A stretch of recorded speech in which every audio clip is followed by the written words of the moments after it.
EKN വിദ്യാഭ്യാസ ഗവേഷണ വികസന കേന്ദ്രവും ഇരിങ്ങാലക്കുട ക്രൈസ്റ്റ് കോളേജിന്റെയും സംയുക്താഭിമുഖ്യത്തിൽ ഹൈസ്കൂൾ വിദ്യാർത്ഥികൾക്കായി ഭൗമപാളികളുടെ ചലനവും ജീവന്റെ ഉൽപ്പത്തിയും എന്ന വിഷയത്തിൽ ക്ലാസ് നടത്തി.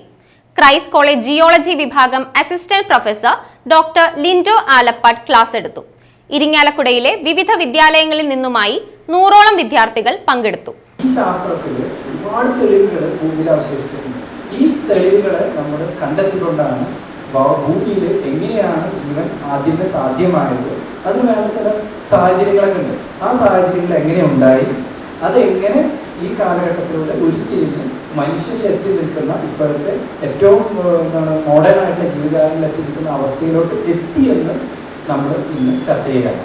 അപ്പോൾ അതിന് വേണ്ട തെളിവുകളാണ് നമ്മൾ ഇന്നത്തെ ഈ ക്ലാസ്സിൽ നമ്മൾ പറയേണ്ടത്. ഓക്കെ, സോ ഇതിനെപ്പറ്റിയൊക്കെ പറയുമ്പോൾ എന്താണ് എർത്ത് സയൻസ് എന്ന് പറയണല്ലോ. എനിക്കറിയാം എന്താണ് എർത്ത് സയൻസ്. എർത്ത് സയൻസ് എന്താണ്? ആരെങ്കിലും പറയണം ഭൂമിശാസ്ത്രം എന്ന് പറയുമ്പോൾ എന്തൊക്കെ ശാസ്ത്രം ഉണ്ടാവും അതിനകത്ത്?